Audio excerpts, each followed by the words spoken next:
नमस्कार बच्चों। आज अपन अभिज्ञान शाकुंतलम के दूसरे अंक में कल पढ़ाया उससे आगे देखते हैं। जैसे ही राजा के पास में राजमाता का संदेश आता है तो राजा द्विधा में पड़ जाते हैं कि अब क्या किया जाए।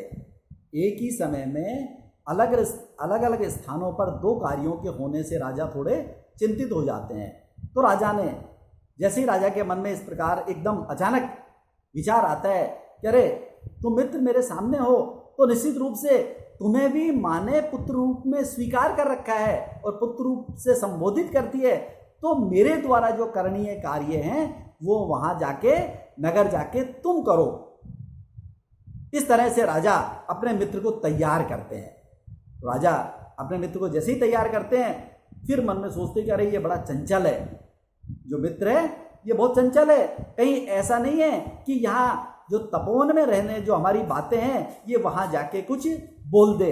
इसलिए राजा उसको कहते हैं कि मित्र हम जो बात कर रहे हैं ये बातचीत मैं तो ऐसे टाइम पास के लिए अपन बात करे थे शकुंतला के विषय में, और तुम इसको वहां जाके रनिवास की जो रानियां हैं या और जो अन्य लोग हैं उनसे जाके ऐसी चर्चा मत करना।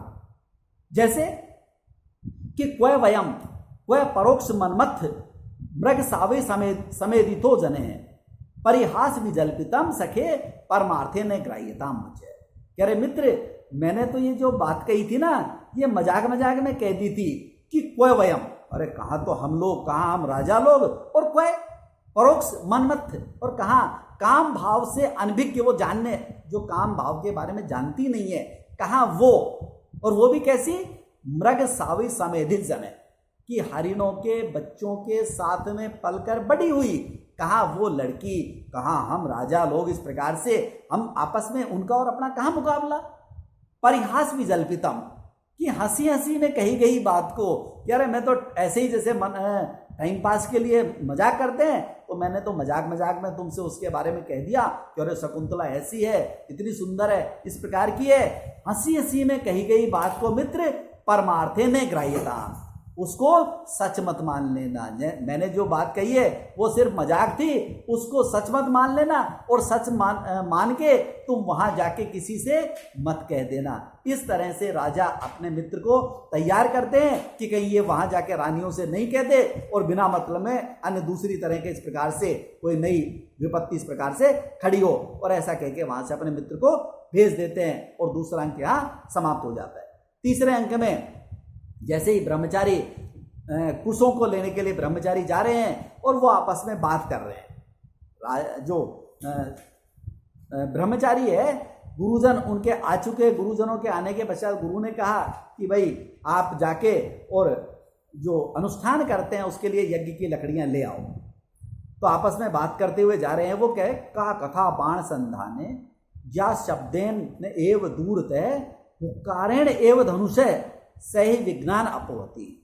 करे इस राजा का बाण संधाने का कथा, बाण चलाने की तो बात ही क्या है, बाण चलाने के विषय में तो क्या कहना कि जा शब्देन एव, कि उस प्रत्यंचा के शब्द से, प्रत्यंचा की जो तेज हुक्कार होती है उस हुक्कार से, और धनुष की जो टंकार होती है उस टंकार से विज्ञान दूरतः ओहति, ये राजा विघ्नों को दूर कर देता है, यानी विघ्न अपने आप दूर भाग जाते हैं। जैसे ही राजा धनुष उठाता है और धनुष उठा के उसकी जो प्रत्यंचा है उसको खींचता है, उससे जो आवाज निकलती है उससे सारे के सारे जो विघ्न वहां से भाग जाते हैं। इसलिए राजा के बाण चलाने के विषय में तो क्या कहा जाए, बात ही क्या है।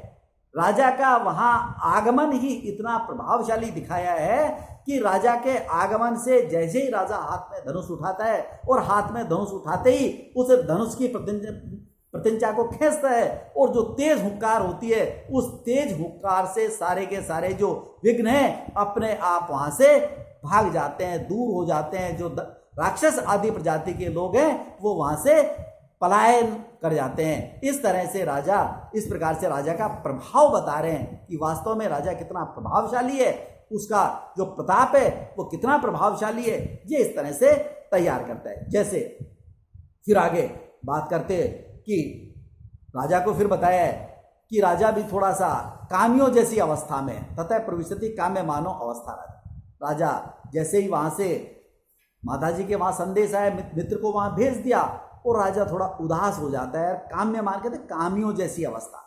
जब आपके मन में काम भाव जागृत हो जाता है और आप सामने वाले व्यक्ति के विषय में बहुत ज्यादा सोचते हैं, तो आपके मन में ये उत्कंठा होती है कि कैसे मेरा सामने वाले व्यक्ति से मिलन हो।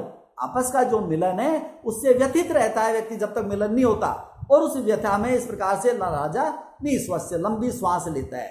जैसे दुखी प्राणी जब मन में कष्ट होता है, मन में पीड़ा होती है, तो लंबी श्वास लेता है।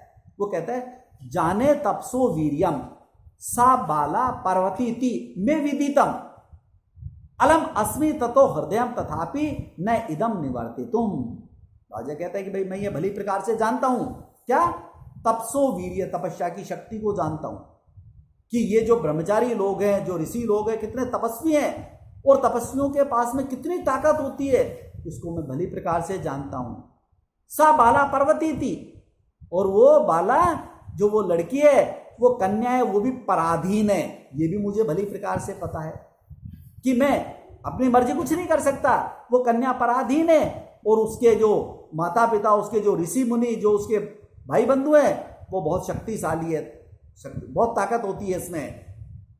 और लेकिन फिर भी अलम अस्मि ततो हृदय नापि तथापि न इदम हृदय निवर्तित, लेकिन फिर भी मैं अपने आप को, अपने मन को निवर्तित, उससे हटाने में, जब दोनों चीजों को मैं भली प्रकार से जानता हूं, उसके बाद भी मेरे मन, मैं अपने आप को उस कन्या के प्रति मेरा मन जो उधर जा रहा है उससे हटाने में अलम न अस्मि, मैं समर्थ नहीं हो पा रहा हूं। मेरा मन उसके प्रेम में इतना इस प्रकार से आगे चला गया कि मैं अपने मन को समझाने में ये समर्थ नहीं हो पा रहा हूं कि भाई वो कन्या पराधीन है, उसके जो माता पिता है, जो ऋषि और ब्रह्मचारी हैं, वो इतने शक्तिशाली हैं, लेकिन फिर भी अपने मन को मैं बता नहीं पा रहा हूं, अपने मन को समझा नहीं पा रहा हूं, अपने मन को वापस बुला नहीं पा रहा हूं। इस तरह से राजा अपने मन की बात कहते हैं कि भाई क्या किया जाए, ये इस प्रकार की स्थिति में ऐसा राजा कहते हैं। धन्यवाद, आज इतना ही।